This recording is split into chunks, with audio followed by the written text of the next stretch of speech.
There was a press conference today with Nigel Farage where he named Steve Laws without naming Steve Laws. Somebody asked them about Restore and the effect they thought Restore would have on the Makerfield by-election, to which Farage turned around and he said that Restore is only going to exist for a little bit. It's because of Elon Musk and people on their phones that are boosting it up. That's the entire reason that Restore's doing very well. Then he said some of the big spokesperson in Restore was on an interview and he told some guy that he would be deported because he was a Jew. Oh, my poor Jews.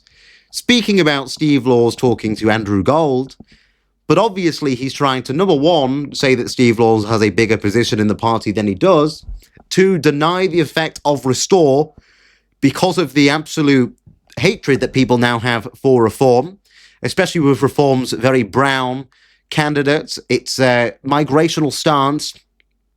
And don't get me wrong, I've actually been quite complimentary of Farage in the last few days, which is surprising because he's a cuck, but I have been quite complimentary of Farage with his response to the killing of Henry Nowak, saying that people need to go forwards in cold rage.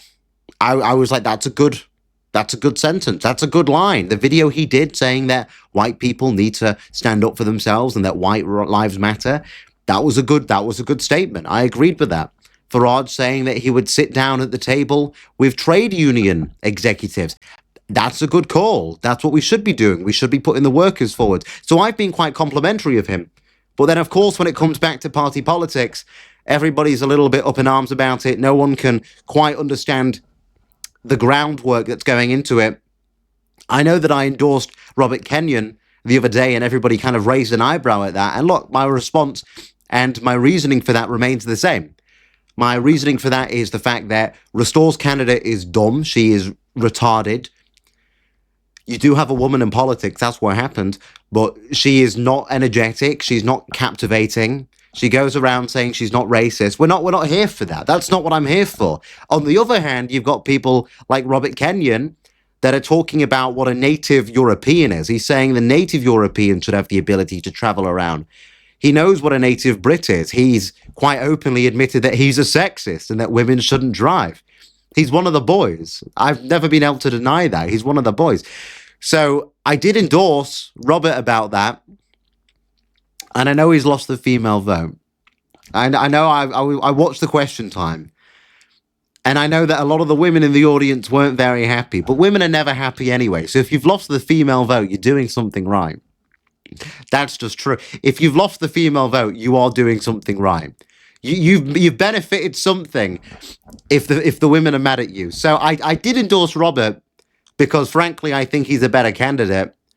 And I'm more worried about Burnham becoming prime minister. That's what would happen. That would be the domino effect of Burnham winning the Makerfield by-election. He would go on to become prime minister and he would begin to rebuild the Red Wall, which would mean the death of Restore anyway, the death of the dissident right, and the alliance of the Uni Party and probably coalitions between Reform and the Conservatives. You would probably see that start popping up. So that's always been a fear about that. That's always been the struggle that we have. But that's mainly what happened today. Nigel Farage, hands in his head, head in his hands even, not hands in his head, that would be a bit bizarre. Head in his hands, head down when he was asked about Restore, trying to blame Steve Laws for Restore's success and saying, these people don't know that he would deport the Jews. Who gives a shit? Like, seriously, who gives a shit? Andrew Gold, who cares? Nobody cares. But I thought that was quite funny. I did think that was quite funny. Farage is supposed to be, the defender of the white man now. He stood up as the defender of the white man. He stood up now to talk about our rights, talk about the native rights, say we're being hard done by this system, we're being killed by the police service. And now all of a sudden the Jews, once again, the Jews.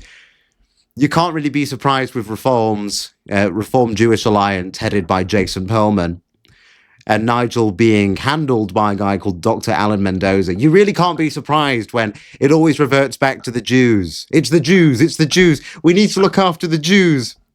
What will we do about our precious Jews? Like, all right, calm it. No one cares. Nobody cares. What about it? You were talking about the white man and now we've moved it back to the Jew. Let's move it back to the white man. Let's move it back to the people that make this country. It's not the Jews. It's not Golders Green. It's not Goldstein. It's not Abraham. It's none of these people. It's the white. Why don't we move it back to that? That was good messaging. You were doing well with that. And then he couldn't help himself. He had to shove it out. He had to pull out the Jew card. He had to pull out the anti-Semitism card. And he kind of instantly he lost aura with that. He lost the credibility that he had been building. And he's been doing pretty well. Even Ben Habib put out a good statement about the Belfast situation, saying that it was not community tensions. In fact, it was systematic failures. It was the symptom of governments failing.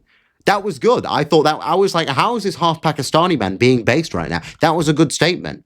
Reform is saying the same thing. That's exactly what people like Zia Yusuf. Why are all the brown people saying based state? I don't know. But I thought that was quite funny. I thought that the response from Farage was quite funny.